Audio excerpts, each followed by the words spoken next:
பூர்வ தகவல்களை தினமல நேயர்களுக்காக நேரலையில் வழங்கி கொண்டிருக்கிறது. தற்போதைய நிலவரப்படி தாவேகா தமிழக வெற்றி கழகம் 108 இடங்களில் முன்னிலை வைக்கிறது.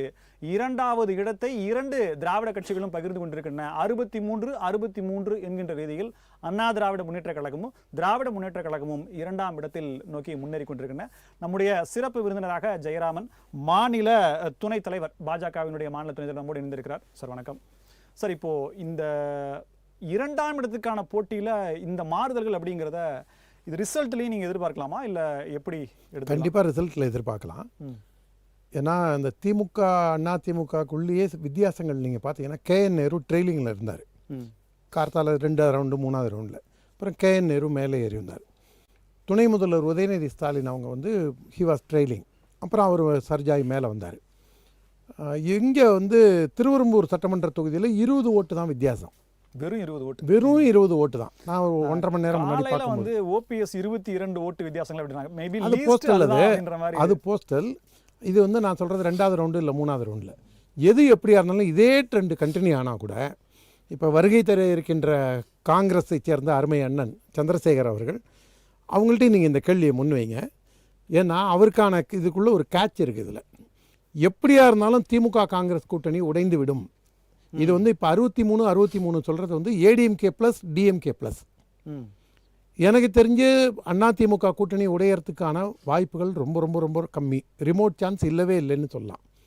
ஆனால் அங்கே இருக்கக்கூடிய கம்யூனிஸ்ட் கட்சி, முந்தா நாள் ஒரு மாநில செயலாளர் பேசும்போது, கம்யூனிஸ்ட் கட்சியோட முன்னாள் மாநில செயலாளர் பேசும்போது, சிதம்பரம் பாலகிருஷ்ணன் அவர்கள் திமுக கடந்த காலத்தில் என்னென்ன தவறெல்லாம் செஞ்சுது, அதுக்காக போராட்டம் நடத்த வேண்டியவங்க குதிரையை வெளியில் விட்டுட்டு லாயத்தை பூட்டின கதையாக, தேர்தலாம் முடிஞ்சதுக்கப்புறம் குற்றப்பத்திரிகையை வாசித்து இந்த தவறுகளை மீண்டும் செய்யக்கூடாது, தவறுகள் செஞ்சவரை நீங்கள் எப்படிங்க ஆதரிச்சிங்கன்னு எந்த ஊடகமும் இது வரைக்கும் தமிழ் ஊடகம் முன்னாடியே அது எப்படி சமீபத்தில் எப்படி அந்த தகவல்கள்லாம் அவங்களுக்கு கிடைக்குது, நிலை மாறுது அப்படிங்கிற கேள்வி வருது. இல்லை, அவங்க வெற்றிக்கான டைரக்ஷன் எங்கே போகுதுங்கிறது ஒரு உத்தேசமாக இது பண்ணாங்க. ஆனால் எங்கே ஒரு இதுனா, திமுகவாக இருக்கட்டும் கம்யூனிஸ்டாக இருக்கட்டும், அவங்க வந்து திராவிட முன்னேற்ற கழகம் ஒரு வேஃபர்த்தின் மார்ஜினில் ஒரு மைனர் இதுலையாவது ஆட்சிக்கு வந்துடும்.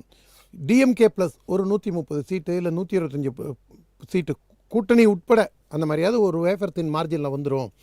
விஜய் கட்சி தாவேக்கா வந்து அதிகபட்சம் ஒரு 10லேருந்து 15 சீட்டு வரைக்கும் தான் இருக்கும். அந்த அளவுக்கு கூட அனுமதிக்கல சார். யாரும் கவனிக்கல. நான் கணிச்சதே 4லேருந்து 5 சீட்டு தான் ஜெயிப்பாங்க அப்படிங்கிற மாதிரி. ஆனால் இது ஒரு வேவ் அண்டர் கரண்ட் இருந்திருக்கு. அந்த அண்டர் கரண்ட்டுக்கு நான் ஒரு ரியாலிட்டிக்கு வந்ததே கண்டிப்பாக வந்து அதிமுகவுக்கு வந்து ஒரு பின்னடைவு ஏற்படும்.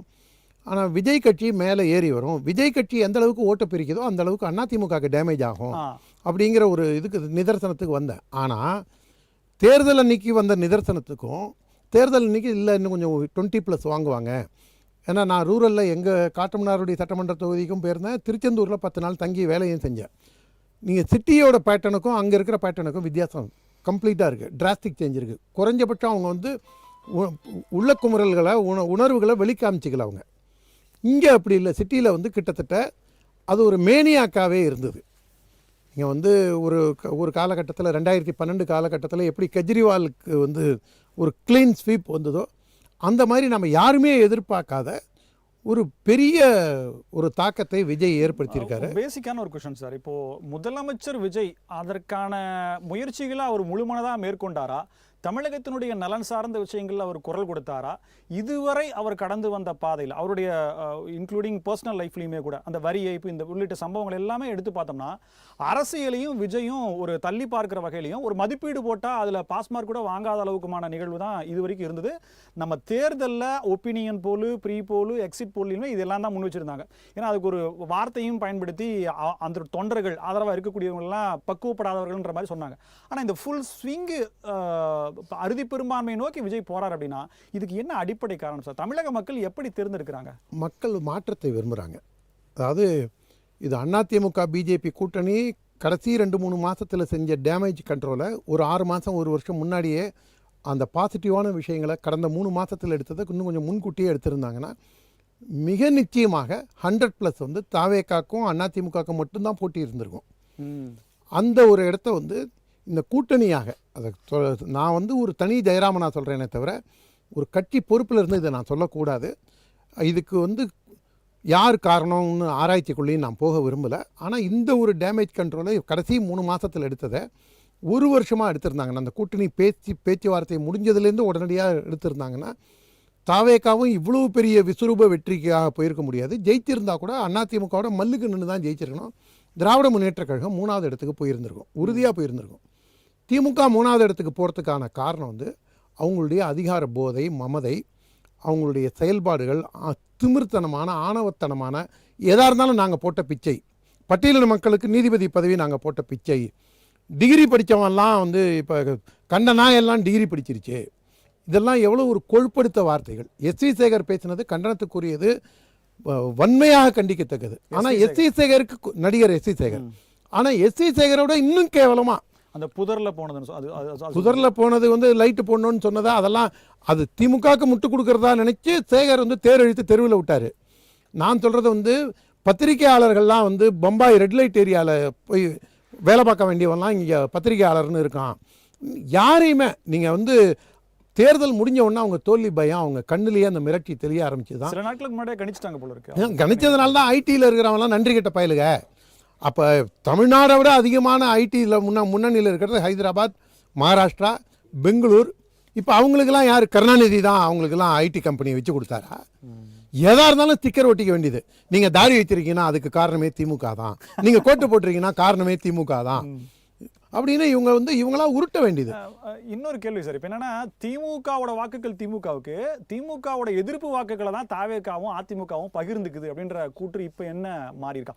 அப்போ தாவேக்காவையும் அதிமுகவையும் கூட்டினா இது எங்கேயோ போகுது எதிர்ப்பு வாக்குகள் அப்படின்னா, அந்த அளவுக்கு அக்ரெசிவா இல்லை. அதில் திமுகவோட வாக்கே எவ்வளவு தூரம் பிரிஞ்சிருக்குங்கிறதுக்கு ஒரு இதை பாருங்க. விடுதலை சிறுத்தை கட்சியை நான் பார்க்கும்போது ஒரே ஒரு தொகுதியில் மட்டும் முன்னணியில் இருந்தது, காட்டுமன்னார் கோவில் சட்டமன்ற தொகுதி. காட்டுமன்னார் கோவிலோட கடைசி கிராமம் என்னுடைய ஊர் ஓமாம்புலியூர், அதுக்கு அடுத்தது மயிலாடுதுறை. என்னுடைய ஊருக்கு இந்த பக்கம் விசிகா போட்டியிடுது, அந்த பக்கம் பாமக போட்டியிடுது. சித்தமல்லி பழனிசாமி போட்டிடுறார் மயிலாடுதுறையில். அதில் நீங்கள் பாட்டாளி மக்கள் கட்சி எனக்கு தெரிஞ்சு இப்போ 6 சீட்லேயோ 8 சீட்லேயோ முன்னணியில் இருக்குது. ஆனால் விடுதலை சிறுத்தை கழுதை தெரிஞ்சு கட்டெரும்பான கதையாக ஒரே ஒரு சீட்டில் முன்னிலையில் இருக்குது. அந்த ஒரு சீட்டு முன்னிலையில் திருமாவளவன் போய் அங்கே போட்டி போட்டிருந்தார்னா உறுதியாக சொல்கிறேன், அவர் கண்டிப்பாக தோக்கடிக்கப்பட்டிருப்பார். மக்கள் தோக்கடிக்கிறாங்களோ இல்லையோ திமுக தோக்கடிச்சிருக்கோம் அவரை. ஓகே. அதனால் அவரை வந்து வான் பண்ணாங்க, நீ நிற்காத, நீ நின்னா நாங்கள் அதுக்கு பொறுப்பாக முடியாதுங்கிற மாதிரி மிரட்டப்பட்டதுனால் ஹிந்து ராம போய் அவர் ஹிந்து ஆஃபீஸில் போய் சிரிச்ச முகத்தோடு பார்த்து பேச போனவர். ஹிந்து ராமுக்கு எதுக்கு திடீர்னு பொலிட்டிக்கல் புரோக்கரேஜ் வேலைன்னு தெரியல. அவர் வெளியில் வரும்போது திருமாவளவன் அருந்து தொங்கின மூஞ்சியாக அவரால் வந்து அவரோட பாடி லாங்குவேஜை அவருடைய இதை காமிச்சு கொடுத்தது. ஆனால் அங்கே ஜெயிக்கிறதுக்கு காரணம் என்ன? காங்கிரஸ் கட்சியில் இருந்த பெரியவர் எல் இளைய பெருமாள் பின்னாட்களில் காங்கிரஸ் கட்சியிலேருந்து வெளியேறி மனித உரிமை கழகம்னு ஒரு கட்சியை வச்சு அது வந்து அவர் இறந்து போகும் வரை இருந்து அதுக்கு பின்னாடி அவருடைய சிஷ்ய கொடிகளால் நடத்தப்பட்ட கட்சி. அவர் பெரியவர் இளைய பெருமாள் கீழத்தஞ்சை பகுதிகளில் ஒரு பட்டியலின மக்களுக்கு பாதுகாப்பு அரணாக பட்டியலின மக்களுக்கு மட்டுமல்லாது அனைத்து சமுதாய மக்களையும் அரவணைத்து சென்ற பெரியவர் இளைய பெருமாளுக்கு அவர் காலமாகி 20 ஆண்டுகள் கழித்தும் பெரியவர் இளைய பெருமாளின் நற்பெயருக்கு சான்றாகத்தான் இன்றைக்கு விடுதலை சிறுத்தை அங்கே வெற்றி பெறுகின்றது. அதுவும் விடுதலை சிறுத்தை வேட்பாளர் கிடையாது, அவர் ஜோதிமணி அடிப்படையில் காங்கிரஸ்காரர். அவருக்கே சொல்லாமல் திருமாவளவன் அவரை வேட்பாளரை அறிவிக்கிறாரு. நான் காங்கிரஸ் கட்சியில் இருக்கேன், என்னை எப்படி வேட்பாளர் அறிவிச்சாருன்னு தெரியல, எனக்கே ஆச்சரியமா இருக்கு, எங்கள் கட்சியில் நான் பேசணும்னு சொன்னதெல்லாம் நீங்களும் பார்த்துருந்துருப்பீங்க. பேட்டி கொடுத்தாரு. இளைய பெருமாள் கொண்டாடப்பட்ட மனிதர். ஒரு தலைவன் இறந்து போய் 20 ஆண்டுகள் கழித்தும் அந்த தாக்கம் இருக்கின்றது என்றால் எப்பேற்பட்ட தலைவனாக பெரியவர் இளைய பெருமாள் இருந்திருக்கின்றார். அதை போன்ற தலைவர்கள் எல்லாம், இளைய பெருமாள் போன்ற தலைவர்களை எல்லாம் எழுந்தது காங்கிரஸ் கட்சியின் துரதிருஷ்டம், தமிழகத்தின் துரதிருஷ்டம். சார், இப்போ என்டிஏ கூட்டணி எடுத்துப்போம், அதிமுக கூட்டணி எடுத்துட்டோம்னா கிட்டத்தட்ட பாஜக இருந்த இடங்கள்ல 2 இடங்கள் மட்டும்தான் முன்னிலையில் இருக்கின்றோம். கிட்டத்தட்ட 27 அவங்க பின்னடைவும் இருக்கு. இப்போ இது பெரிய டிராபேக் இல்லை. இப்போ அந்த கவுண்ட் அதிமுக கூட்டணி பிளஸ் அதிமுக பிளஸ்ல இருந்திருந்தா ஓரளவுக்கு பார்ஷியலா இருந்திருந்தா கூட நல்லா இருந்துருமே சார். அப்போ பிஜேபிக்கு எகெயின்ஸ்ட் தமிழ்நாடு அப்படிங்கிறது எப்படி எடுத்துக்கிறது? அப்படி நீங்கள் பார்க்க போனீங்கன்னா டிஎம்கேக்கு எகெயின்ஸ்ட் தமிழ்நாடுன்னு தான் நீங்கள் போனோம் இப்போ எடுத்த உடனே. அப்போ கம்யூனிஸ்டுக்கு எகெயின்ஸ்ட் தமிழ்நாடு, விசிகாக்கு எகெயின்ஸ்ட் தமிழ்நாடு அப்படின்னு தான் நம்ம பார்க்க முடியும். இதில் வந்து ஒரு அலை அடிக்குது. இந்த அலையில் வந்து நான் இந்த தேர்தலில் எந்த அலையுமே இல்லாத தேர்தல் தான் இது. கடும் போட்டி அதிமுக திமுகக்குள்ளே இருக்க போகுது. இதில் யார் வேஃபர்த்தின் மார்ஜினில் வரப்போகிறாங்க அப்படின்னு தான் எல்லாருமே நினச்சிருந்தோம். விஜய் அதிகபட்சம் 10 சீட் எடுப்பாரா, 8 சீட் எடுப்பாரா, 20% ஓட்டு வாங்குவாரா, இப்படி தான் நம்ம கணிச்சிட்டு இருந்தோமே தவிர விஜயை ஒரு ஃபேக்டராகவே நம்ம எடுக்கலை. நீங்கள் கேட்ட இன்னொரு கேள்வி, விஜய் வந்து அரசியலை எப்படி எடுத்துகிட்டு போவார்னு கேட்டீங்க. என்னுடைய நண்பர் ஒருத்தர் வந்து அந்த தமிழக வெற்றிக் கழகத்தில் ஒரு மிக முக்கியமான நபராக இருக்கக்கூடியவர், அந்த இன்னர் சர்க்கிள்குள்ளே. அவர்கிட்ட நான் கேட்கும்போது விஜய் வந்து பல்வேறு விஷயங்களில் திமுகவை எதிர்த்து களமாற வேண்டிய விஜய் அவர்கள் ஏன் இப்போ வந்து ஒரு தயக்கத்தோடு போகிறார்? அண்ணாமலை விஜய்க்கு ஆதரவாக நின்று பாஜக பேசியது கூட விஜயால் பேச முடியலையே. நாளைக்கு திராவிட முன்னேற்ற கழகத்தை இவர் எப்படி எதிர்கொள்வார்? ஏன்னா விஜயோட நேச்சருக்கும் அவர் கடந்த காலத்தில் இப்போ இது வரைக்கும் செஞ்ச அரசியலுக்கும் திமுக அரசியலுக்கும் நீங்கள் பார்த்தீங்கன்னா மலைக்கும் மடுவுக்கும் இருக்கக்கூடிய வித்தியாசம். திமுக வந்து நீங்கள் ஒரு வார்த்தை எதிர்த்து சொல்லிட்டீங்கன்னா 10 பேருக்கு அடிப்பாங்க. அது 10 பேர் அடிக்கிறதோட இல்லை, உங்களை வந்து அசிங்கப்படுத்திட்டு உங்களை வந்து ரொம்ப கேவலப்படுத்துறது. அது அவங்களுடைய டிஎன்ஏ. இதை நீங்கள் மாற்றவே முடியாது. திராவிட முன்னேற்ற கழகம் நீங்கள் அவங்கள ஆதரிக்கிற வரைக்கும் உங்களை வந்து கொண்டாடுவாங்க. நீங்கள் நீதிடா, நேர்மடா, நியாயண்டான்னு ஏதாவது ஒரு வார்த்தை சொல்லிட்டீங்கன்னா உங்கள் ஜோலியை முடிச்சிருவாங்க. விஜய் எப்படி தாக்கு பிடிப்பார் அப்படிங்கும்போது அவங்க சொன்ன பதில் எனக்கு வந்து அதிர்ச்சியாக இருந்தது. இப்போ என்ன பிரச்சனை? ஒருவேளை நாளைக்கு திமுக வந்தால் விஜயை வந்து எதிர்த்தாங்கன்னா நாளைக்கு விஜய் வந்து திமுகட்டே சரண்டர் ஆயிடுவாரு. ஏங்க இதாங்க ஒரு அரசியல் தலைவருக்கு, ஒரு ஆளுமை மிக்க தலைவருக்கு அவங்களுக்கும் திமுக தான் தரும்னு சொல்லு. அது எனக்கு அதிர்ச்சியா இருந்தது. இப்ப அதிர்ஷ்டவசத்தினாலேயா இல்ல மக்களுடைய மனோநிலையை நாம மதிக்கணும். அதே நேரத்தில் அவர் வந்து ஒரு கடின உழைப்பும் பெரிய அளவில் அவருக்கு இல்லை. சில கடலூர் மாவட்டத்துக்கும் மயிலாடுதுறை மாவட்டத்துக்கும் எனக்கு தெரிஞ்சு அவர் போகவே இல்லை. ஆனா அங்க பாத்தீங்கன்னா அவர் வெற்றியில வராரு. இதுல இன்னொரு ஆச்சரியம் என்னன்னா முக ஸ்டாலினே ட்ரெயிலிங்ல வராரு. முக ஸ்டாலின் யார்கிட்ட அவர் ட்ரெயிலிங்ல வராருன்னா, அவர் இல்ல ஏற்கனவே அவர் திமுக மாவட்ட செயலராக இருந்தாரு, திமுக எம்எல்ஏவா இருந்தவர். இன்னும் அவர் கோச்சுக்கிட்டு அரசியலை விட்டு அதிமுக போய் இருந்தவர், ஒதுங்கி இருந்தாரு. இப்போ அவர் வந்து எம்எல்ஏவா வராரு. நீங்க ஸ்டாலினே வீழ்த்தப்படக்கூடிய அளவுல, அதுவும் உதயநிதி ஸ்டாலின் பின்தங்குற அளவுல இருக்குங்கும் போது இது அண்டர் கரண்ட் நம்ம நினைக்காதபடி இருந்திருக்கு. இதையும் தாண்டி சில வேட்பாளர்கள் வராங்க. எம்ஆர்கே பன்னீர்செல்வம் அவர்கள் வந்து மிக வலுவான வேட்பாளர். ரொம்ப டீட்டெயிலான தகவல் கொடுத்துருங்க. நம்ம சந்திரசேகர் சார் இணைக்கிறாரு, காங்கிரஸ் செய்தி தொடர்பாளர் சந்திரசேகர் நம்மோடு இணைக்கிறார். சார் வணக்கம். இப்போ ஒருவேளை காங்கிரஸ் தாவேகா அப்படின்றது கூட்டணி அமைஞ்சிருந்தா இன்னைக்கு உங்களுடைய மனநிலை என்னவா இருக்கும்? தவற விட்டீர்களா? பழநழுவி பாலில் விழுந்து அது வாயில வரும்போது தட்டி விட்டுருச்சா காங்கிரஸ்? இல்லை, இது மாதிரி தேசிய கட்சிகளுக்கு பல இடர்பாடுகள் எல்லா கட்சிகளுக்குமே இருக்கும். ஏன்னா இங்கு உள்ள தொண்டர்கள் மனநிலை ஒரு மாதிரி இருக்கும். டெல்லி தலைமை ஒரு முடிவு எடுக்கும் பொழுது அதற்கு கட்டுப்பட்டு செல்வது தான் இங்கு மாநில தலைமையுடைய முடிவாக இருக்கும். அது எப்பொழுது நடக்கும்? அது அந்த மேற்கொண்டு வருமானதே இல்லை. அதை வந்து ஹைப்போதெட்டிக்கல் கொஸ்டினை நீங்க நடந்து முடிந்ததை இது பண்றதுல எந்த விதமான பிரயோஜனமும் கிடையாது. அது வந்து இன்டர்னல் பார்ட்டி இல்ல ஒரு செய்தி சொல்லிடுறேன், நமக்கு தெரியும்ல. இல்ல ஒரு செய்தி சொல்லிடுறேன். அது யாரு எப்படி முனைப்பு காட்டினார், என்ன நடந்திருக்க வேண்டும் அப்படிங்கிறதெல்லாம் ஒரு பக்கம். ஆனால் தேர்தல் முடிவு இப்ப வெற்றியாக வந்திருக்கலாம், தோல்வியாக வந்திருக்கலாம். ஆனால் அதற்கு பிறகு எந்த கட்சிகளாக இருந்தாலும், வெற்றி பெற்ற கட்சியாக இருக்கட்டும், தோல்வியடைந்த கட்சியாக இருக்கட்டும், தங்களை தாங்களே சுய பரிசோதனை செய்து கொள்ள வேண்டும் அப்படிங்கிறது எல்லா கட்சிகளுக்கும் உள்ள நியதி. அதன்படி காங்கிரஸ் கட்சியும் எங்களை நாங்கள் சுய பரிசோதனை செய்து கொள்வோம். ஏனென்றால் எப்படி இந்த முடிவு ஏற்பட்டது, நம்ம என்ன முடிவு எடுத்திருக்கலாம், அல்லது இனி ஃபியூச்சர் என்ன முடிவு எடுக்கலாம், எல்லாம் இருக்கு. இது இன்றையோட முடிய போற விஷயம் கிடையாது. எதுவுமே வந்து ஒரு நாளோடு ஒரு தேர்தலோடு முடிய போகின்ற விஷயம் கிடையாது. ரெண்டாவது, இன்றைக்கு பொறுத்த வரைக்கும் இந்த தேர்தல் முடிவுகள் அப்படின்னு எடுத்துக்கிட்டீங்கன்னா, இல்லை சார் நீங்கள் சொல்கிறது என்ன அப்புறம் பார்த்துக்கலான்றது ஒன்றும் வருஷம் நடக்க போகிறது இல்லை. காங்கிரஸ்க்கு இதே மாதிரியான சூழ்நிலை மீண்டும் கிடைக்க போகிறதும் இல்லை. இப்போ திமுகவை காங்கிரஸ் இந்த அளவுக்கு விரும்பி இந்த அளவுக்கு மோசம் போயிடுச்சா அப்படின்ற, ஏன்னா மற்ற 5 மாநில தேர்தலில் மற்ற மாநிலங்கள் கூட ஓரளவுக்கு ஓகேன்றது இருக்கும்போது தமிழ்நாட்டில் காங்கிரஸ் தாவேகா கூட்டணி அமைஞ்சுதான் நம்ம நினைச்சு பார்க்க முடியாத அளவுக்கு காங்கிரஸினுடைய வளர்ச்சி ஒரு புது பிறப்பாக இருந்திருக்குமே அப்படின்றது ஒரு காங்கிரஸ் அல்லாதவர்களுடைய நினைப்பாகவே இருக்கு. தவற விட்டதா காங்கிரஸ்? உங்களுடைய ஆதங்கத்தையும் நான் சேர்த்து என்னுடைய அடுத்த கட்டத்தில் ஏதாவது சொல்றப்ப நான் எங்களுடைய கருத்தை தெரிவிப்பேன். இது வந்து பொதுவெளியில் தெரிவிக்க வேண்டிய செய்தியாக இருக்காதுன்னு தான் இந்த நேரத்தில் நான் தெரிவிக்கிற விஷயம். அது ஒரு டீசெண்டாக இருக்காது ஃபர்ஸ்ட், முதல்ல. ரெண்டாவது, இது தலைவர்கள் தெரிவிக்க வேண்டிய கருத்து விஷயம். தொண்டர்கள் கீழே தெரிவிப்பாங்க, தலைவர்கள் மேலே அவர்களுக்குள்ள பேசிப்பாங்க, நாங்கள் அவர்கள்ட்ட கருத்து தெரிவிக்கலாம். அதை பொதுவெளியில் தெரிவிப்பது நாகரிகமாக இருக்காதுன்னு தான் நினைக்கிறேன். ஏனென்றால் கூட்டணியாக போட்டியிட்டோம், வெற்றியோ தோல்வியோ அது இரண்டு பேருக்கும் உள்ள விஷயங்கள் தான். இன்றைக்கு முதலமைச்சர் பின்தங்கி இருக்கிறார் அதெல்லாம் சொல்கிறதெல்லாம் ஒரு இண்டிகேஷன். என்னென்னா, கொளத்தூரை பற்றி பேசிக்கிட்டு இருந்தப்போ முதலமைச்சரை பொறுத்தவரை, கொளத்தூர் தொகுதியை பொறுத்தவரை முதலமைச்சரை தவிர வேறு வேட்பாளர், பெரிய வேட்பாளர் யாராவது ஒரு வேட்பாளர் அந்த தொகுதிக்கு செய்திருப்பார்களா என்று கேட்டால் இருந்திருக்காது. கண்டிப்பாக கொளத்தூருக்கு அவர் வந்து ஏதாவது ஒரு ஓய்வு நேரத்தில் கூட கொளத்தூரில் தான் நீங்கள் பார்க்க முடியும் அவரை. இல்லையா அதுவே விமர்சனங்கள் நிறைய வந்தது. முதலமைச்சர் வர்றதே வந்து விழாவுக்காக தான் வர்றாரு, இல்ல விழாவுக்காக தான் வர்றாரு, பெருசா செய்யல, மழை நீர் தேங்கி நின்னதுன்ற பல குற்றச்சாட்டுகள் முதலமைச்சர் தொகுதியே இந்த மாதிரி தான் இருக்கின்ற குற்றச்சாட்டுகள் வந்துச்சு, செய்திகள் வந்து. சென்னையில ஏரியில வீட்டை கட்டிட்டு தண்ணி நிக்குதுன்னு சொல்ற கதையெல்லாம் நம்ம பண்ண முடியாது. அதுதான் உண்மை. ஏரியில் வீடு கட்டப்பட்டிருக்கிறது, தண்ணி நிற்கிறது, அது வீட்டை எடுத்தால் தான் முடியும்.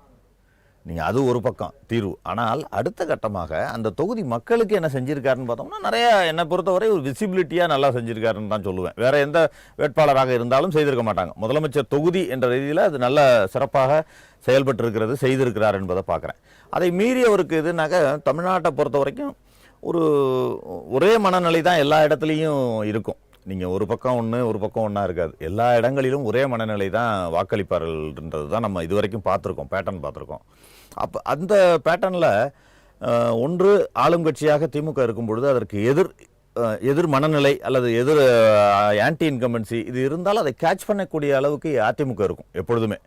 கடந்த 50 ஆண்டு கால வரலாறை எடுத்து பார்த்தீங்கன்னா அதிமுக கலைஞர் அவர்கள் எதிர்த்து வாக்களிக்க வேண்டும், அந்த கட்சி சரியில்லை இல்லை ஆட்சி சரியில்லை, அதுக்கு எதிரான மனநிலைன்னா அதிமுக கேட்ச் பண்ணோம். அதிமுக கேட்ச் பண்ணால் ஜெயலலிதா அவர்கள் இருந்தவரை அது நடந்துச்சு. ஜெயலலிதாவிற்கு பிறகு அப்படின்னு எடுத்துக்கிட்டிங்கன்னா அதிமுகவில் அந்த அளவிற்கு ஆளுமையான தலைவர், ஈக்குவலான தலைவராக இல்லை. 5 வருடங்கள்ல திமுகவும் காங்கிரஸும் செய்த பிழையே தான் இப்போ நீங்களும் பதிலாக சொல்றீங்களா? என்னன்னா தன்னுடைய வெற்றிக்காக தான் செய்ததை மக்கள்கிட்ட கொண்டு போய் சேர்ப்பதற்கான முயற்சிகள்லையோ பிரச்சாரங்கள்லையோ காங்கிரஸும் சரி திமுகவும் சரி ஈடுபடாம அதிமுக 10 தோல்வி, அதிமுக ஜெயிக்காது, ஆளுமிக்க தலைவர்கள் இல்லை, அதிமுக பிரிந்து கிடக்குதுன்ற இந்த பிரச்சாரங்கள்லயே போய் இது நான் பிரச்சாரம் இல்ல இல்ல இது இப்ப கூட அதிமுக பத்தி நம்ம பேச வேண்டியதுல காங்கிரஸ் வெற்றிக்கான அடுத்த இல்லங்க அது செய்வோம் அப்படின்றதும் திமுகவோட செய்த தவறு என்னன்றத பத்தியே யோசிக்கல அதிமுக பத்தி திங்க் பண்றீங்களோ? என்ன காரணங்கள்ன்றது சொல்ல தேவையா இருக்கா இல்லையா? இதோட தோல்விக்கான காரணம், இவர்கள் தோல்விக்கான காரணம் என்ன, அவர்கள் தோல்விக்கான காரணம் என்ன? ஏன்னா நீங்க அடுத்தது அவங்க தானே கேட்ச் பண்ணிருக்கணும். அது இது 3வது பிளேயர் வந்ததுக்கான காரணம் தெரியணுமா இல்லையா? அதை சொல்றேன், அதுக்காக சொல்றேன் நான். ஒரு 3வது பிளேயர்னு உள்ள வந்ததுக்கான காரணம் என்னன்றதுக்கு சொல்ல வரேன். எப்பொழுதுமே 2 செய்திகள்ங்க. அது எதிர்கட்சின்றதுல அந்த கேட்ச் பண்ண முடியல. இன்னொன்னு சொல்றதுக்குள்ள நீங்க குறுக்கிட்டீங்க. அதாவது 2 திராவிட கட்சிகளும் வேண்டாம்ன்றது பெரும்பாலான இது வந்து நிறைய ஒரு கிட்டத்தட்ட 25-30% வாக்காளர்கள் தமிழ்நாட்டில் இருக்காங்க. என்ன பொறுத்த வரைக்கும் என்னுடைய கணிப்பு இல்ல அதற்கான வாய்ப்பு நிறைய தடவை கிடைச்சிருக்கு. நீங்க 2 திராவிட அதையும் சொல்றேன், தமிழக அளவிலேயே சொல்றேன்னா நீங்க 2 திராவிட கட்சிகளும் வேண்டாம் அப்படிங்கிறது ஒரு 20-30% வாக்குகள் இருக்கும். அதுல ஒரு 10% வாக்கே அளிக்க மாட்டாங்க, வெறுப்பு அவங்களுக்கு. ஒன்று அந்த வாக்கை வந்து 1996 தமிழ் மாநில காங்கிரஸ்னு ஆரம்பிச்சு அந்த கட்சி பெற்றது. அவங்க திமுக கூட கூட்டணி வச்சாலும் அவங்க பெற்றாங்க. அவங்க தனியா நின்று இருந்தாலும் அந்த வாக்குகளை பெற்றிருப்பார்கள், என்னுடைய கணிப்பு அது. அதே போல விஜயகாந்த் அவர்கள் வந்த பொழுதும் அந்த அதே வாக்கு ஒரு 10% வாக்குகள் கிடைத்தது. அதற்கப்புறம் மக்கள் நல கூட்டணின்னு இருந்தப்ப அந்த 3வது அணி வந்தப்போ அந்த 10-12% வாக்குகள் கிடைத்தது. அதற்கு பிறகு சீமான் அவர்கள் வந்த போது 10-12% வாக்குகளை எட்டியதும் அந்த சதவீதம் தான்.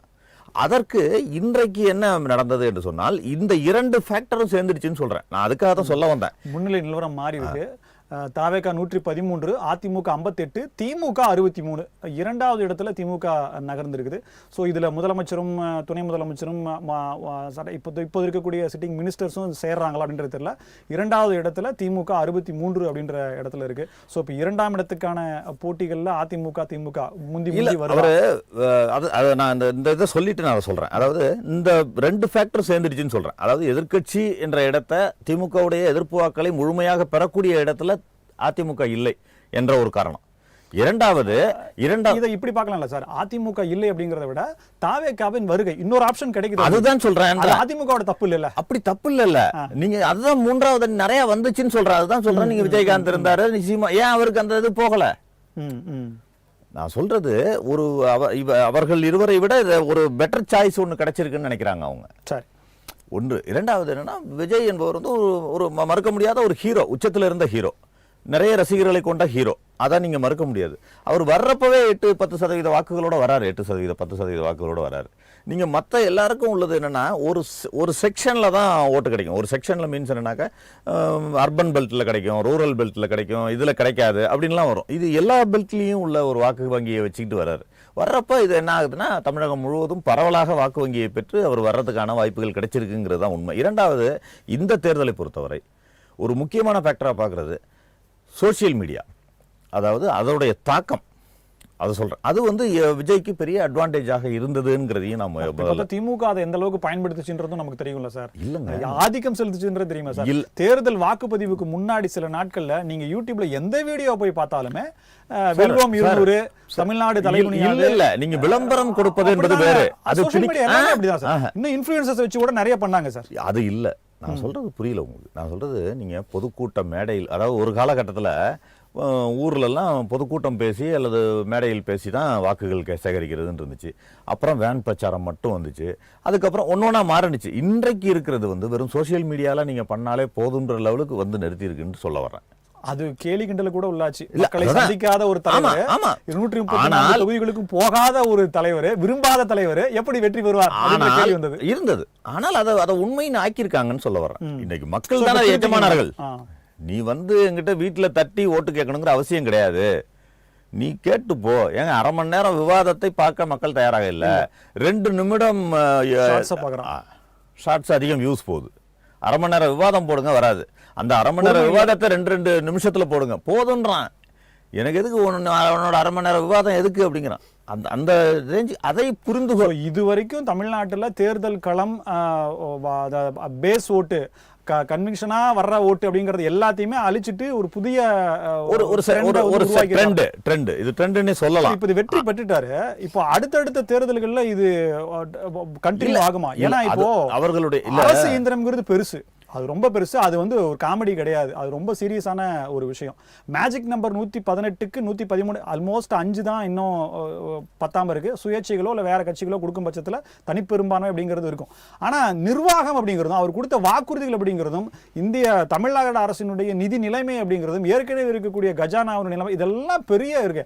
இந்த அளவுக்கான திறன் உள்ளவர் விஜய் அப்படிங்கிறதுக்கு ஏதாவது எடுத்துக்கலாமா? இல்லை, நீங்க அந்த திறன் என்பது அது வந்து காலம் தான் பதில் சொல்லணும். ஒன்று, நிர்வாகத்திறன் என்பது காலம் பதில் சொல்லணும். ஆனால் அவருக்கு முன்னுள்ள சவால்ங்கிறது ரொம்ப அதிகம்னு நான் நினைக்கிறேன். இவங்க 2 பேரை விட சவால்கள் அதிகம். அதாவது அதிமுகவே வந்திருந்தால் கூட இப்ப அவர்களுக்கு இருக்கிற சவாலை விட விஜய்க்கு அதிகம்னு நினைக்கிறேன். ஏன்னா இந்த யங்ஸ்டர்ஸ் எந்த அளவுக்கு உற்சாகமாக இந்த வாக்காளர்கள் வாக்களித்தார்களோ அந்த அளவிற்கு எதிர்பார்ப்பும் அதிகமாக. நீங்க எந்த அளவுக்கு உற்சாகமாக போய் வீட்டு தலைவனா உங்களை நான் தேர்ந்தெடுத்தேன் என்ன பண்றேன்னு நாளைக்கு அது ஒரு 2 வருடம் 3 வருடங்கள்ல எழுகின்ற கேள்வி 2 மாதங்களிலேயே எழலாம். அது சமாளிக்க வேண்டியது அவர்கள் வருபவர்களுடைய பொறுப்பு, கடமை. அது எப்படி சமாளிப்பார் என்றதை பொறுத்து தான் அவருடைய ஃபியூச்சர் அமையும். என்னுடைய கருத்து இது கட்சி அதை தாண்டி ஒரு வாக்காளரா ஒரு சிந்தனை செய்யறவரா என்னுடைய கருத்து அது. ஏன்னா உற்சாகம் அவர்கள், ஏன்னா இந்த தடவை ஒரு சில நம்ம வந்து பல காலகட்டங்களில் பார்த்துருக்கோம். நான் கூட காங்கிரஸ் கட்சி துண்டை போட்டுக்கிட்டு வாக்களிப்போம், எல்லாரும் போவோம், கூட்டமாக போவோம், அதெல்லாம் போவோம். ஆனால் இன்னைக்கு அந்த ஒரு காக்கி பேண்ட்டு ஒயிட் ஷர்ட் போட்டுக்கிட்டு இதில் நிற்கிறது, அதை ட்ரெண்டிங் ஆக்குறது, வாக்களிக்கிறத அதையே அவர்கள் ஒரு திருவிழா மாதிரி கொண்டாடினார்கள் என்பதை பார்த்தோம். தனிப்பட்ட முறையில் தமிழக காங்கிரஸ் அப்படின்ற பார்வையில் முன் வச்சோம் அப்படின்னம்னா, செல்வ பிறந்தை அவர்களுடைய செயல்பாடு, தமிழக காங்கிரஸ் தலைவர் மாற்றப்படுவார்கள் யார் அப்படின்ற கேள்வியில் பல பேரை வச்சு பார்க்குறோம். இப்போ காங்கிரஸினுடைய நிலைப்பாடு இதே திமுகவில் தொடருமா, இல்லை அதில் ஏதாவது சேஞ்சஸ் இருக்கிறதுக்கான வாய்ப்புகள் இருக்கா? தலைவர் மாற்றம் அப்படின்னா காங்கிரஸ்ல இருக்கக்கூடியவர்கள் காங்கிரசின் வளர்ச்சிக்காக பாடுபடவில்லை, திமுகவினுடைய காங்கிரஸ் பிரிவாக இருக்கிறார்கள் என்ற குற்றச்சாட்டுக்கு பதில் கிடைக்குமா அடுத்து வரும் காலங்களில்? இல்லை, அதுவும் காலம்தான் பதில் சொல்லணும். அதை நான் இந்த நேரத்தில் பதில் சொல்ல இயலாது. 2வது, ஒவ்வொரு கட்சியுமே நீங்கள் கூட்டணியில் இருக்கிறப்ப அந்த கூட்டணிக்கு சார்பாக செயல்படுவார்கள் என்பதில் எந்த மாற்றுக்கிறதும் கிடையாது. நீங்கள் அதை வந்து குற்றச்சாட்டாக வைக்கலாம். நீங்கள் அவர்கள் அணியாக செஞ்சிட்டீங்க, பிரிவாக சென்றீங்க. ஆனால் யாரும் நாங்கள் போராட்டம் நடத்துவதையோ காங்கிரஸ் கட்சியோ அல்லது கூட்டணியில் இருந்தால் கூட மக்கள் பிரச்சனையில் போராடுவதை யாரும் தடுப்பதில்லை. அதற்கு எந்த தடையும் இல்லை. அதை செய்ய வேண்டும் என்பதுதான் எல்லாம் தொண்டர்கள் சொல்லக்கூடிய விருப்பமாக இருக்கிறது. அவ்வளவுதான். யார் வந்தாலும் சரி, யார் சென்றாலும் சரி, ஒரு மக்கள் பிரச்சனைக்கு நம்ம கட்சி குரல் கொடுக்கணும். அது கூட்டணியாகவே இருக்கட்டும், தப்பு இல்லை. அவங்க ஒரு தவறு செய்தால் சுட்டி காட்டுறதுல தப்பு இல்லை. அதையும் காங்கிரஸ் கட்சி பல நேரங்களில் செஞ்சிருக்குங்கிறதையும் நான் குறிப்பிட விரும்புகிறேன். அந்த 10 மணி நேர வேலை 8 மணி நேரம் என்பதை 10 மணி நேரம் ஆக்குறப்ப காங்கிரஸ் கட்சியும் இறங்கி போராடியது, களத்தில் இறங்கி போராடிச்சு. அதே மாதிரி பல பிரச்சனைகளில் பெட்ரோல் டீசல் விலை உயர்வாக இருக்கட்டும், முன்பு அதே மாதிரி கேஸ் பிரச்சனை விலை உயர்வாக இருக்கட்டும், இந்த மாதிரி விலைவாசி உயர்வாக இருக்கட்டும், இதுக்கெல்லாம் போராட்டம் நடத்தியிருக்கோம். ஆனால் அந்த போராட்டம் இப்போ போராட்ட வடிவங்களே கூட மாறிடுச்சுன்னு சொல்ல வரேன். நீங்க போராட்டங்கள்னு நீங்க போய் 100 பேரை வச்சு ஆர்ப்பாட்டம் பண்றீங்கன்னா அது ஒரு நாள் செய்தியோடு சென்று விடுகிறது. நீங்க ஒரு நாள் செய்தி தான் அது போராடணும்னு சொல்றது. மக்கள் பிரச்சனைக்காக நீங்க என்ன பண்ணீங்கன்னு மறுபடியும் அதே கேள்வி வரும், நான் மறுபடியும் அதே சொல்லணும். ஆக அந்த போராட்ட வடிவங்கள் இருக்கு பாருங்க, அதையும் கூட மாற்றக்கூடிய சூழ்நிலை வரும்னு நினைக்கிறேன். தாண்டி தனிப்பட்ட முறையில காங்கிரஸ் தலைவராக செல்வ பெருந்தகையின் செயல்பாடு இந்த 5 வருடங்கள்ல பல நேரங்கள்ல நம்பிக்கையில்லா தீர்மானம் கொண்டு வர அளவுக்கு கொண்டு வந்திருக்கு. ஏன்னா காங்கிரஸ்ல இருக்கிறவங்களே போர்க்கொடி தூக்கி காங்கிரஸை வித்துட்டாங்கன்னு சொல்ற அளவுக்கு இருக்கும்போது அது எப்படி கூட்டணியா ஒரு ஜெல் ஆகும், வாக்குகளா எப்படி மாறும், வெற்றியை நோக்கி எப்படி போகுன்ற கேள்வி இயல்பாவே. கண்டிப்பா அதுல அதை மறுக்கிறதுக்கு இல்ல, எல்லாமே சுய பரிசோதனைக்கு உள்ளாக்கப்படும், அவ்வளவுதான். அது மட்டும் தான் நான் சொல்ல முடியும். நான் மற்றபடி இன்டெப்தா நான் எதையும் சொல்ல முடியாது. ஏன்னா எங்கள் கட்சியை பொறுத்தவரை கருத்து சுதந்திரம் அதிகம் உள்ள கட்சி. காந்தி காலத்திலிருந்து அங்க அப்பொழுதிலிருந்தே காந்தியை எதிர்த்தே போராடிய காந்தி ஒரு வேட்பாளரை நிறுத்துகிறாரு. அவரை எதிர்த்து சுபாஷ் சந்திர போஸ் போட்டியிட்ட பொழுது சுபாஷ் சந்திர போஸ் தான் வெற்றி பெற்றார். வரலாறுகள் தான் காங்கிரஸ் நிர்ணயிக்கிறது, அப்போதைய செயல்பாடுகள் நிர்ணயிக்கல. இல்ல, வரலாறும் நிர்ணயிக்கும், செயல்பாடும் நிர்ணயிக்கும். நீங்க வரலாற்றை அதற்காக மறைக்க முடியாது. நீங்க வரலாறு மறைக்க முடியாதுல்ல. நீங்க செயல்பாட்டை எப்படி தீர்மானிக்கிறீங்க? எங்களுடைய செயல்பாட்டை இன்றைக்கு நான் உட்கார்ந்து பேசுறதை வச்சு தீர்மானிக்கலாம், இன்றைக்கு எங்களுடைய கட்சி எத்தனை தொகுதிகளில் வெற்றி பெற்று இருக்கிறதுன்றதை வச்சு தீர்மானிக்கலாம். ஆனா வரலாறை மறைக்க முடியாதுல்ல. எங்கள் கட்சி சுதந்திரத்துக்காக போராடியது, அதற்கு பிறகு எங்களுடைய கட்சி தலைவர்கள் தங்களுடைய சொத்துக்களை இழந்திருக்கிறார்கள். 2 தலைவர்களை நாட்டுக்காக பயங்கரவாதத்திற்காக பலி கொடுத்திருக்கிறோம். இப்படி இந்த வரலாறை மறைக்க முடியாதுல்ல. கேரளாவில் அப்படியே உள்டாவா இருக்கு சார். இப்போ தமிழ்நாட்டில் நம்ம இவ்வளவுதான் காங்கிரஸை விமர்சிக்கிற கேள்விகள் நமக்கு நிறைய இருக்கு, பதில் சொல்ல திணறினாலுமே அப்படியே கேரளாவில் வேற மாதிரி ரிசல்ட் இருக்கு. ஏன் பர்டிகுலரா கேரளாவில் மட்டும் காங்கிரஸ் இந்த அளவுக்கு ஸ்ட்ராங் அப்படின்னா அது என்ன காரணம்? இல்ல, அங்க இருமுனை போட்டி தான். அங்க பொறுத்தவரை கேரளாவில் கம்யூனிஸ்டும் காங்கிரஸும் 2, அதாவது LDF UDF தான், வேற எதுவும் கிடையாது. அங்க ஆல்டர்னேட் போர்ஸா பாஜக வர முயற்சிக்கிறது. அதை அங்கு உள்ள இதுவரைக்கும், ஆனாலும் பாஜகவும் ஒரு கிட்டத்தட்ட 10-14% வாக்குகளை பெற்று வருகிறதை தவிர வெற்றி பெறக்கூடிய அளவிற்கு அவர்களுக்கு கூட்டணியோ இங்க இருக்கிற மாதிரி யாரோடையாவது கூட்டணி. நீங்க பல மாநிலங்கள்ல பாத்தீங்கன்னா பாஜக என்டர் பண்ண முடியாத மாநிலங்கள்ல ஏதோ ஒரு கூட்டணியை அவர்கள் இழுத்து அதன் மூலமாக உள்ள வர்றதுக்கான ஒரு வழியாக. இப்ப உதாரணத்துக்கு எடுத்தீங்கன்னா வட மாநிலங்களிலேயே பாஜக முதலமைச்சர் இல்லாத ஒரு மாநிலமாக இருந்தது பீகார் தான். அதுல நிதிஷ்குமாரை தான் முன்னிறுத்தி பாஜக தேர்தலை சந்திச்சிச்சு. 100 நாட்கள்ல நிதிஷ்குமார் நாங்க தேர்தல் அப்பவே எல்லா எதிர்கட்சிகளும் விமர்சனம் செய்தது அதுதான். நிதிஷ்குமார் மாற்றப்படுவார், நிதிஷ்குமாரை இவங்க விட மாட்டாங்க அப்படின்லாம் கிரிட்டிசிசம் பண்ணோம், நிறைய விவாதம் எல்லாம் பண்ணிருக்கோம்.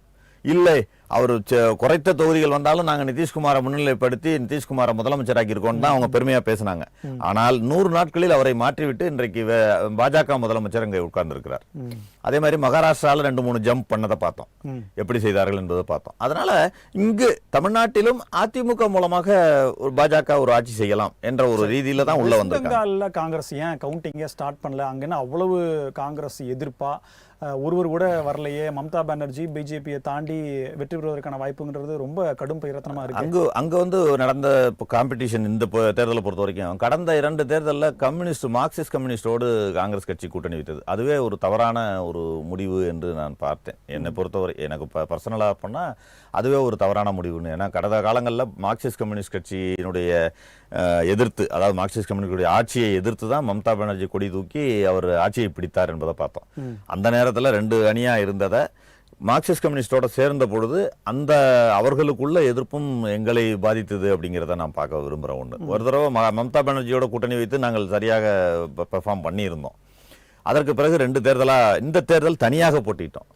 இந்த தேர்தலில் 234 தொகுதிகளிலும் எவ்வளவு வாக்கு வங்கி வந்தாலும் சரி, வெற்றி பெற்றாலும் தோல்வி அடைந்தாலும் எங்களுடைய வாக்கு வங்கியாவது இன்க்ரீஸ் பண்ணணுங்கிற ரேஞ்சில் பண்ணோம். இன்னொன்று, அங்கு நடப்பது 2 குண்டாஸ் ராஜ்யத்துக்கு 2 பார்ட்டி குண்டாஸ் பார்ட்டிகளுக்குள்ள சண்டையாக. இன்னொன்று, அது மம்தா பானர்ஜியிடமிருந்து வந்த குண்டாஸ் தானே தலைமை தாங்குறாரு. அங்க சுவேந்த அதிகாரி யாரு? அதே நீங்க அங்கு பாத்தீங்கன்னா குண்டாஸ் ராஜ்யம் தான். நீங்க மேக்சிமம் அங்கு வாக்குச்சாவடியை கைப்பற்றது இன்னும் அடிதடி நடந்துகிட்டு இருக்குல்ல, அங்க நடக்குது இல்ல, வெட்டு குத்து கொலையெல்லாம் நடக்கிறது, வெடிகுண்டு வீசுவது, ஹை ப்ரொடெக்ட கொடுத்து தான் எலெக்ஷன் பண்ண வேண்டியது அந்த அளவுக்கு உள்ள ஒரு இதா தான் இருக்கு. அதனால 2 குண்டாஸ் கிட்ட நடக்கிற ஒரு யுத்தமா தான் அங்க பார்க்க வேண்டியிருக்கு. அதுல நாங்க ஓரமா இருந்து தான் வேடிக்கை பார்க்க வேண்டியிருக்கு. இன்றைக்கு இருக்குன்னு சொல்றேன். முடியல இல்ல, ஏங்க போன தேர்தல் வரைக்கும், அதாவது போன தேர்தலுக்கு முதல் தேர்தல் வரை பாஜக அங்க பிரசன்ஸே இல்லைங்க.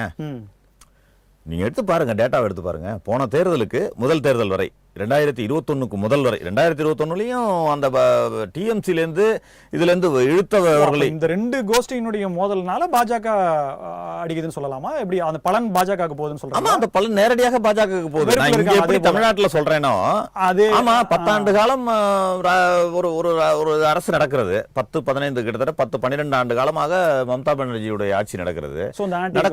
ஆன்டி இன்கம்பன்சி இருக்கிறது. அதை தவிர அங்க வந்து ஒரு மத ரீதியான அந்த மோதல், அந்த பிரச்சனைகளும் இருக்கிறது. அதை பாஜக சாதகமாக எடுத்து பயன்படுத்துறாங்க. ஜெயராமன் சார், இப்ப என்னன்னா நாடாளுமன்ற மறுவரையறை கொண்டு வரும்போது தமிழ்நாட்டில் மிகப்பெரிய அளவில் எதிர்ப்பு கிளம்பியது. தமிழ்நாட்டினுடைய எதிர்ப்பு குரல் இந்தியா முழுமைக்கும் ஒழிச்சது. ஸோ இப்போ இந்த வரக்கூடிய ரிசல்ட்டு நாடாளுமன்ற மறு, ஏன்னா அது போலிங் எப்போ கொண்டு வந்தாங்க, இது ஒரு பெரிய அதிமுகவுக்கான விமர்சனம். அது இப்போ எதுக்கு இதை கொண்டு வரணுன்ற மாதிரி வந்தது, நெகட்டிவ் அப்படின்ற மாதிரி இருந்தது. பட் தோல்வி அடைஞ்சிச்சு. இதுக்கும் இந்த ரிசல்ட்டுக்கும் கம்பேரிசன் ஏதாவது இருக்கா, தொடர்பு இருக்கா? 1% கூட கிடையாது. ஒரே 1% கூட கிடையாது. அதுக்கு முன்னாடி அண்ணன் சொன்ன ஒரு 2-3 விஷயத்துக்கு பதில் சொல்லிட்டு இதுக்கான பதிலையும் உங்களுக்கு சொல்கிறேன். இந்த 2 குண்டர்களுக்குள் அங்கே போர் வெஸ்ட் பெங்காலில், அந்த ஒருவேளை நீங்கள் பிஜேபியும் மம்தாவையும் குண்டர்னு சொன்னீங்கன்னா, அந்த மம்தாங்கிற ஒரு குண்டரை உருவாக்கினதே காங்கிரஸ் தானே. அதனால நீங்க தான் ஒரு ஃபேக்டரி உருவாக்கும் போது அப்படி இல்லை சார், அப்புறமா உருமாறிட்டாங்க சார். பார்லிமெண்ட்ல போய் ஸ்பீக்கருக்கு நேராக ஃபைலை தூக்கி எறிகிறாங்க. அதுவும் இவங்க வளர்த்த ஒரு இதுதான். அதனால அப்படி இருந்தா குண்டர்கள் ஃபேக்டரியா இருக்கக்கூடிய காங்கிரஸுக்கு நீங்க எல்லா மாநிலங்களையும் அந்த யாருக்கு என்ன மொழி காங்கிரஸ் அப்படி பண்ணலையே, அப்படிலாம் கிடையாது. யாருக்கு என்ன மொழி புரியுமோ அவங்களுக்கு அந்த மொழியில தாங்க பதில் சொல்ல முடியும். மம்தாக்கு அந்த மொழி புரியுமா, அந்த மொழியில பதில் சொல்லணும். அது ஒண்ணு. ரெண்டாவது, காங்கிரஸ் கட்சி அங்க மேற்கு வங்கத்தில் செய்ய தவறியது மத ரீதியானன்னாங்க. நான் என்ன சொல்றேன், இந்த பாரத நாட்டினுடைய டெமோகிராஃபியை மாற்றுவதற்காக இந்திரா காந்தி, ராஜீவ் காந்தி இருந்தால் கண்டிப்பாக இந்த அளவுக்கு கொண்டு போயிருக்க மாட்டாங்க. பாரதிய ஜனதா கட்சியை எவ்வளோ எழுச்சியாக வளர்ந்துருக்குமான்னு தெரியாது. நீங்கள் நரசிம்மராவ் இருந்த போது கூட பாரதிய ஜனதா கட்சியால் அவ்வளோ எழுச்சியாக வளர முடியல. நீங்கள் இந்த நாட்டின் பண்பாடு கலாச்சார வேர்களை நீங்கள் கண்டுகொள்ளாமல் அரசியல் லாபத்திற்காக வங்கத்திலிருந்து ஊடுருவல்காரர்களை நீங்கள் இறக்குமதி செய்வதற்கு மௌனமாக வேடிக்கை பார்ப்பதோ அல்லது மறைமுகமாக சப்போர்ட் செய்வதோ காரணத்தினால்தான் அஸ்ஸாம்னால உங்களால் ஏந்திரிக்கவே முடியல.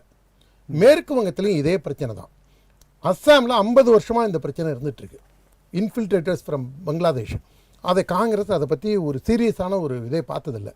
அதோட இம்பேக்ட் என்ன ஆயிடுச்சு, உங்களுக்கு கன்னியாகுமரி வரைக்கும் வங்கதேச ஊடுருவலுக்காக வரான். பங்களாதேஷ்ல ஒரு திருப்பூர்ல வந்து உங்களுக்கு வந்தது சார், இப்போ ரீசெண்டா வந்ததுன்னு நினைக்கிறேன்.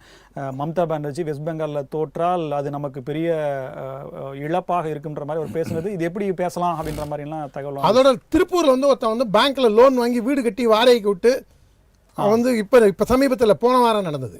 இவ்வளவு தூரம் இன்ஃபில்ட்ரேட்டர்ஸ் வந்து இது வந்து உங்களுக்கு வங்கதேசமும் பாகிஸ்தானும் இன்ஃபில்ட்ரேட்டர்ஸ் அனுப்பிச்சு தான் இந்த நாட்டை டீஸ்டபிளைஸ் பண்ண பார்க்குறாங்க. இவங்க வந்து மகாத்மா காந்தி நிறுத்தின கேண்டிடேட்டை பற்றிலாம் சொன்னார் அண்ணா. வரலாறுக்குள்ளே நான் போக விரும்பல, இருந்தாலும் என்னுடைய கருத்தை பதிவு செஞ்சிடறேன். அப்போ சுபாஷ் சந்திர போஸ் ஜெயித்த போது விக்டரி ஆஃப் சுபாஷ் சந்திர போஸ் என்னுடைய தோல்வி, பட்டாபி சீதாராமையாவின் தோல்வி என்னுடைய தோல்வின்னு சொல்லி காங்கிரஸ் அன்றைக்கே ஜனநாயகத்தன்மை அற்று போய் காந்தி விமர்சிக்கலாமா அப்படின்னு யாராவது கேட்டிங்கன்னா, அப்போ பட்டாபிராஜ் சீதாராமையாவோட தோல்வி என் தோல்வின்னு ஏன் சொல்லுவானே? ஜனநாயக ரீதியாக ஜெயிச்சவரை நீங்கள் விட்டுருக்கணும்ல. இப்போ இது ஒன்று. அதுக்கப்புறம் அண்ணன் சொல்லும்போது சொன்னாங்க, ஸ்டாலின் அந்த தொகுதிக்கு நிறையா செஞ்சுருக்காரு அப்படின்னு சொன்னாங்க. அந்த ஒருவேளை செஞ்சுருக்கலாம், அங்கே மழைநீர் வடிகால் அதெல்லாம் தாண்டி பர்சனலாக கூட அண்ணன் ஏதாவது இன்ஃபர்மேஷன் கலெக்ட் பண்ணியிருக்கலாம். ஆனால் அதெல்லாம் தாண்டி தமிழ்நாட்டை பஞ்சாபுக்கு அடுத்தது ஒரு போதை மாநிலமாக மாற்றக்கூடிய செயலை யாராவது ஏற்றுக்கொள்வார்களா? ஜனநாயகத்தன்மை அற்று போய் பார்க்குறவனெல்லாம் கைது செய். வீட்டில் வந்து சாக்கடை தண்ணியும் டாய்லெட் தண்ணியும் எடுத்து ஒரு ஆள் ஊற்றுறாங்க. இவங்க கட்சி தலைவர் தான் அதில் குற்றம் சுமத்தப்படுகிறார். திமுக நடவடிக்கை எடுத்ததா? ஊடகத்தில் இருக்கிறவங்க பேரில் எப்படா நீ பண்ணலாம்? அந்த ஆளை நானும் ஏற்றுக்கல. சவுக்கு சங்கருங்கிற மனிதரை நானும் ஏற்றுக்கல. அவர் வாய்க்கு வந்ததெல்லாம் பேசக்கூடிய நபர். இருப்பினும் நீங்க ஜனநாயக ரீதியா நீங்க அதை செய்யணுமே தவிர தன்மையற்ற செயலா பார்க்கப்படும். கொடூர செயலா கடைசியில் அவங்க அம்மா இறந்து போனதுக்கு அதுவே ஒரு காரணமா உளைச்சல் இல்லையா? இத்தனைக்கும் அந்த அம்மாவோட மருமக பிள்ளை இவங்க கட்சியில எம்பி வேற. இதுல வந்து ஒரு பக்கம் நண்பன் இன்னொரு பக்கம் பகைவன்கிற கதையா காங்கிரஸ் கட்சிக்கு ஆகிப்போச்சு. இதை தாண்டி இன்னொரு விஷயம், அண்ணன் சொன்னதுல ஒரு கருத்துல நான் உடன்படுறேன். 3வது அன்னைக்கு சொன்னாங்க, அதுலயே ஒரு சின்ன மாற்றம். 10% ஓட்டு வந்து இவங்களுக்கு இருந்தது. நாங்கள் மக்கள் நல கூட்டணிக்கு, மக்கள் நல கூட்டணியோட வாக்கு சதவீதமே 4.5 to 5 வரைக்கும் தான் இருந்தது. நீங்கள் 89 ஐயா மூப்பனார் வந்து 3வது அணியை கட்டமைச்சாங்க, கிட்டத்தட்ட எதிர்க்கட்சியாகவே வந்தாங்க. 96 தமிழ் மாநில காங்கிரஸ் வந்தது, அப்போவே லோக் பரித்திரன் இன்னொரு கட்சியும் உருவாச்சு. அதுக்கப்புறம் ஐஐடி மாணவர்கள் சேர்ந்து இன்னொரு கட்சியை கட்டமைச்சாங்க. இதெல்லாமே கடைசியில் பபிள்ஸ் மாதிரி காணாமல் போயிடுச்சு. தமிழ்நாட்டில் 3வது அணிக்கான ஒரு பார்வை திமுக அண்ணா திமுக இல்லாத ஒரு பார்வை வேண்டும் அப்படிங்கிறதுனால 2014 பாரதிய ஜனதா கட்சி 19% வாக்கும் 40 பாராளுமன்ற தொகுதிகளில் 3ஐயும் பொன் ராதாகிருஷ்ணன் தலைமையில் வென்றெடுத்தோம். அதே மாதிரி தான் நீங்கள் 2024 பாராளுமன்றத்திலையும் நாங்கள் சீட்டு ஜெயிக்கலைன்னா கூட 18% வாக்கு வாங்கினோம். இது வந்து என்றைக்குமே ஒரு தேடல் வந்து இந்த 2 கழகங்கள் இல்லாமல் இருக்க வேண்டும்னு பொது ஜனங்களில் பார்க்குறாங்க. அரசியல் சூழ்நிலைகளை கருத்தில் கொண்டு பாரதிய ஜனதா கட்சி கூட்டணிக்கு போது இது வந்து பொலிட்டிக்கல் கால்குலேஷன்ஸ் இதன் அடிப்படையில். எனக்கு ஒரு $1 மில்லியன் கொஸ்டின் வருது சார். என்னன்னா, திமுகவுடைய கோர் ஓட்டு எவ்வளவு? 25 கட்சி கூட்டணி, திமுக பாரம்பரியம் பவள விழா கொண்டாடிய ஒரு கட்சிக்கு கோர் ஓட்டு எவ்வளவுதான் இருக்கு? என்னதான் நடந்தாலும் இந்த ஓட்டு எங்களுக்கு தான்ற ஓட்டு சதவீதம் எவ்வளவுன்ற கேள்வி வருதே சார். ஸ்லேட் சீனி சக்கர சித்தப்பா ஸ்லேட்ல எழுதி நக்கப்பான்னு ஒரு பழமொழி உண்டு. அதுதான் உண்மையா? அதுதான் உண்மை. 26 கட்சியோட நாங்கள் கூட்டணி வச்சிருக்கோம். நாங்கள் வந்து வரலாறு, அதான் 100 ஆண்டு சாதனையை 5 ஆண்டு பேசும். வெறும் வாயாலே வட சுடுறதுங்கிறது இந்த திமுக ஆட்சி தான். வெறும் விளம்பர மோகத்தில் ஷூட்டிங் ஃபோட்டோ ஷூட் ஆட்சியாக நடந்ததுக்கு தான் மக்கள் அடி கொடுத்துருக்காங்க. இன்னொரு விஷயம் அண்ணன் சொன்னதில் ரொம்ப முக்கியமான விஷயம், இந்த திமுகவுடைய எதிர்ப்பு வாக்குகள்லாம் அதிமுக தானே பேருக்கணும் அப்படின்னு சொன்னாங்க. அதிமுக கிட்டத்தட்ட சென்ற தேர்தலில் எத்தனை சீட் எடுத்ததோ அதை ஒட்டி இப்போ வந்துட்டாங்க. ஆனால் திராவிட முன்னேற்ற கழகம் 2019 பாராளுமன்ற தேர்தல் கொஞ்சம் நஞ்சா பேசினாங்க. நாங்க 200க்கு 200 தோல்வியே காணாத தோல்வியே இல்லை, எங்களுக்கு கண்ணு கெட்டி தூரம் எதிரிகளே இல்லை. இந்த மாதிரிலாம் பேசின கட்சி கடைசியில் இன்னைக்கு எவ்வளவு எங்க வந்து நிக்கிறாங்கன்னு பாருங்க. இது திராவிட முன்னேற்ற கழகம். இது என்ன சார், டிராஸ்டிக்கா ரொம்ப ஹைக்கு போகுது, டிராஸ்டிக்கா ரொம்ப டவுனுக்கு வருது. அப்ப இவங்களுடைய பேஸ் தான், இவங்க லெவல் தான். இவங்க வந்து ஒரு விஷயத்தை புரிஞ்சுக்கல. என்னைக்குமே ஆன்டி மோடியில இவங்க டிராவல் பண்ணலாம் அப்படின்னு நினைச்சாங்க. இது வந்து இந்த எச்சரிக்கை 2024 திமுக வந்ததும் ஆன்டி மோடியுடைய வாக்குகள் தானே. இல்ல, நீங்க ஆன்டி மோடி அவர் தான் போற போக்கில் இவங்களுடைய விமர்சனமே என்ன, பாசிச பாயாசா அப்படின்னு தானே அவர் போற போக்கில். இவங்களுடைய குற்றச்சாட்டு என்ன, பிஜேபியோட பி டீம், அவர் பிஜேபியால் களத்தில் இறக்கப்பட்டவர். அதை தாண்டி என்னுடைய அருமை நண்பர் ஒருத்தர், நல்ல நண்பர், ஊடகத்தில் இருக்கிறவர், அவர் வந்து இதெல்லாம் மாத்திடுறாங்க. பிஜேபிக்கு ஓட்டு போச்சுன்னா பிஜேபி எப்படிரா ஜெயிக்குதுங்கிறதுக்காக எல்லாம் தாவே காக்க மாத்திட்டாங்க. இப்படிலாம் டிசைனா நீங்க இந்த திமுகவுடைய ஆதரவாளர்கள், அதாவது அவங்க சொல்றதெல்லாம் பாத்தீங்கன்னா இன்னுமாடா இந்த உலகம் உங்களெல்லாம் நம்புதுங்கிற கதையா இருக்கும். இன்னொரு ஆச்சரியப்படத்தக்க விஷயம் சார், ஒரு வேட்பாளர் வெற்றி பெறார் அப்படின்னா கட்சியினுடைய செல்வாக்கு, அந்த தொகுதியில வேட்பாளருடைய பரிச்சயம், அவருடைய செல்வாக்கு, சொந்த செல்வாக்கு. இது தாவேக்கால இப்ப வெற்றி பெறுபவர்கள் மேபி அதை நோக்கி போறவங்களுக்கு இருக்கா சார்? முந்தா நாள் வேற கட்சியில் இருந்துட்டு உறுப்பினர் அட்டை கூட கொடுக்கல, அவங்க எல்லாம் வேட்பாளராக அறிவிச்சாங்க. பல கேலி கிண்டலுக்கு நீங்க இன்னொன்னு பாருங்க, அது எப்படி வெற்றி நோக்கி கூப்பா கிருஷ்ணன் ஸ்ரீரங்கத்தில் போட்டிடுறாரு, அவர் 3வது இடத்துக்கு போறாருங்க. அதனால நீங்க வந்து மக்கள் செல்வாக்கு, லால்குடின்னு நினைக்கிறேன், லால்குடி அதில் வந்து கடைசியில் பார்த்தீங்கன்னா இப்போ கூப்பாக்கி 3வது இடத்துக்கு போகிறாரு. அவர் வந்து ஒரு பொலிட்டிக்கல் அனிமல். அவர் வந்து அவரால் மார்ட்டின் மனைவி லீமாரோஸ் அவரால் வந்து அரசியலை விட்டுட்டு இருக்கவே முடியாது. அவர் அவ்வளவு சுறுசுறுப்பாக செயல்படக்கூடிய மனிதர். அவர் ஏன் அங்கே 3வது இடத்துக்கு போகிறாரு, இத்தனை வேவ் அடிக்கும் அப்படிங்கிற ஒரு கேள்வி இருக்கு. அதே மாதிரி அவர் வரல. நீங்க அந்த மாதிரி சில ஆச்சரியங்கள் இருக்கு. இப்ப காரைக்குடி என்னாச்சுன்னு தெரியல. மாங்குடி வராரா இல்லைன்னா தேர்போகி பாண்டி வராரான்றது. இந்த அலையில பிரபுவே வருவாருன்னு நினைக்கிறேன். பிரபு தான் வராரா? இந்த அலையில பிரபுவே வருவாருன்னு. ஆனா மாங்குடி இவர் தேர்போகி பாண்டி ஜெயிக்கிறது தான் வாய்ப்புகள் அதிகம்னு நான் நேற்று இன்னைக்கு காலையில வரைக்கும் நினைச்சிட்டு இருந்தேன். ரிசல்ட்டை பார்க்கும்போது பாத்தீங்கன்னா அந்த அலையில கரை சேர்ந்தவங்களும் இருக்காங்க, அந்த அலை அடிச்சு கரை சேராம முடியாம இருக்கிறவங்களும் இருக்காங்க. கரை சேர முடியாம இருக்கிறவங்க செல்வாக்கு இல்லாதவங்களும் இல்லை, மக்கள் மத்தியில் அறிமுகம் இல்லாதவங்களும் இல்லை. கூப்பா கிருஷ்ணன் அமைச்சராக இருந்தவர், எம்எல்ஏவாக இருந்தவர், அவர் வந்து பல்வேறு தளங்களில் தொடர்ந்து இயங்கி கொண்டிருக்கிறவர். ஆனால் இது வந்து இந்த தேர்தலை வந்து நீங்கள் வந்து உண்மையிலேயே ஒரு ஆராய்ச்சிக்குரியதாக வச்சு நம்ம பார்த்தோம்னா ரொம்ப சிறப்பாக இருக்கும். அதில் மக்களுக்கு விரோதமாக இந்த ஆட்சி இருந்ததுங்கிறது இந்த ஒருவேளை தாவேக்கா வராமல் இருந்தா, அண்ணா ஹைப்போதெட்டிக்கலாக பதில் சொல்லேன்னாங்க, நான் இருந்தாலும் நான் ஹைப்போதெட்டிக்கலாக நான் பதில் சொல்கிறேன். ஒருவேளை தாவேக்கான ஒரு கட்சி உருவாகாமல் இருந்திருந்தா அதிமுக 180+ போய் ஜெயிச்சிருந்திருக்கும். ஏன்னா மக்கள் வந்து திராவிட முன்னேற்ற கழகத்தை ஒழிச்சிட்டு தான் மறுவேளை பார்க்கணுங்கிற ஒரு சிந்தனையில் இருந்த காரணத்தினால்தான் அவங்க கூட்டணியே கிட்டத்தட்ட அதிமுகவுக்கு மேட்ச் பண்ண முடியல. மீண்டும் சொல்கிறேன், திமுக எதிர்க்கட்சியாக வராது அந்த கூட்டணியில். ஏன்னா காங்கிரஸ் கட்சியும் விடுதலை சிறுத்தையும் கம்யூனிஸ்டுகளும் திமுகவை காலவாரிட்டு நாளைக்கே இடம்பெயர்றதுக்கு ரெடி. சந்திரசேகர் சார் ஒரு கோட் சொல்லுவாங்க, ஸ்டாலின் இஸ் மோர் டேஞ்சரஸ் தென் கருணாநிதி அப்படின்னு சொல்லுவாங்க. இது நெகட்டிவாக போயிட்டு இருக்கா? ஒருவேளை கருணாநிதி அவர்கள் இருந்தபோது கூட இந்த அளவுக்கான தோல்வி இருந்ததான்ற வரலாற்றில் எடுத்து பக்கங்களை புரட்டுற அளவுக்கான தேவை ஒன்று. ரெண்டாவது, முதலமைச்சரும் துணை முதலமைச்சரும் பின்தங்கி இருக்காங்கன்றது எதை காட்டுது? இல்லைங்க, நீங்கள் ஒரு அணி அந்த அலை தோல்வி அப்படிங்கிறது எல்லாமே சேர்ந்து தாங்க நடக்கும். நீங்க ஒரு அது முதலமைச்சரா இருக்கட்டும் துணை முதலமைச்சரா இருக்கட்டும் வேற யார் வேணாலும் இருக்கும் சார். மூன்றாம் இடம் போன்னு சொன்னா ஏடிஎம்கேல எடப்பாடி கே பழனிசாமி முன்னிலை வர்றாரு. இல்ல அங்க நடந்தது வேற.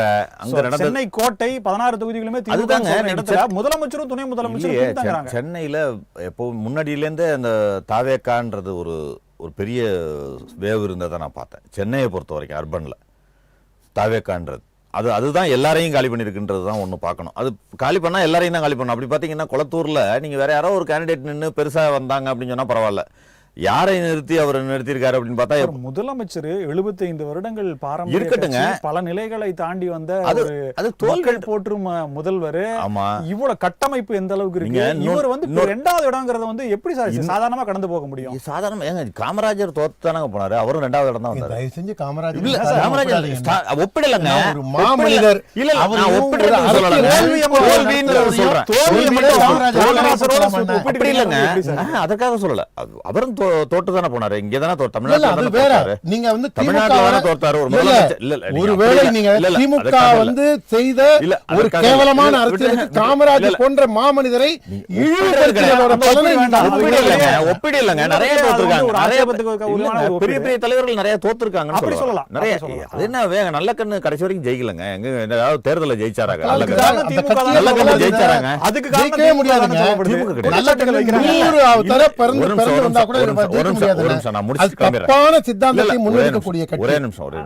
அதாவது முடிச்சுட்டு போறேன். அதாவது தப்பான எந்த கட்சி எப்படி வேண்டுமானாலும் இருக்கலாம். ஒரு தனிப்பட்ட ஒரு நல்ல கண்ணு என்பவர் கடைசி வரைக்கும் மதிக்கக்கூடிய ஒரு நபராக தான் இருந்தார். அவரை இண்டிவிஜுவலா ஒருத்தர் ஜெயிக்க வச்சிருக்கலாம். அதனால ஒரு இண்டிவிஜுவல் அல்லது ஒரு முதலமைச்சராக இருந்தவர் தோல்வி என்பது இயற்கை தான். அது வெற்றியும் தோல்வியும் சகஜம்தான் எடுத்துக்கிட்டு போகணும். ஒன்று. இரண்டாவது, நீங்க இவர் கூட சொன்னாரு, இன்றைக்கு தமிழ்நாட்டை பொறுத்த வரைக்கும் கடந்த 3 தேர்தல்களாக எடுத்துக்கிட்டீங்கன்னா திமுகவோ அதிமுகவோ அந்த எதிர்ப்பலையும் வாங்கி மோடி எதிர்ப்பலை ஒன்றும் இருந்தது தமிழ்நாட்டில். மோடிக்கான எதிர்ப்பு, பாஜகவிற்கான எதிர்ப்பு என்பது இன்றைக்கு வரைக்கும் இருக்கிறது. இல்ல சரி, அதை நம்பி தானே 3 தடவை வாக்களிச்சு. அந்த வாக்கையும் ஒரு நிமிஷம், அந்த வாக்கையும் விஜய் வாங்கி இருக்காருன்னு சொல்றேன் நான். நீங்க திமுகவுக்கு எதிரான வாக்குகளை மட்டும் வாங்கவில்லை, மோடிக்கு பாஜகவிற்கு எதிரான வாக்குகளையும் இன்றைக்கு எடப்பாடி பழனிசாமி தனியார் என்றிருந்தா எதிர்கட்சி இல்ல, அவர் ஆளுங்கட்சியாக கூட வருவதற்கான வாய்ப்புகள் இருந்திருக்கிறது. அல்லது 2வது இடத்துல இன்னும் காம்படிஷன் என்னன்னா இந்த வாக்குப்பதிவு ரிசல்ட் வர்ற வரைக்குமே கூட முன்னாடி நாள் காலையில வரைக்கும் நைட் வரைக்குமே கூட திமுக ஒரு அப்படியே கட்டமைக்கிறாங்க. திமுக ஆட்சி தான் வரும், அப்படி இல்லைன்னா திமுக ஒரு பெரும்பான்மைக்கான இதுல ஒரு சில இடங்கள் தான் கம்மியாகுன்ற கடைசி வரைக்கும் அதை கட்டமைக்கிறாங்கல்ல. அது ஏன் அப்படின்றதான ஒரு கேள்வியா இருக்கு. இப்ப ரிசல்ட் இந்த மாதிரி இருக்கு அப்படின்னா, கிரவுண்ட் லெவல் இந்த மாதிரி இருக்கு அப்படின்னா, கூட்டணி கட்சிகள் 2 நாளைக்கு முன்னாடி கருத்துக்கள் திருமாவளவன் தெரிவிக்கிறாரு, மதிமுக வைகோ தெரிவிக்கிறாரு,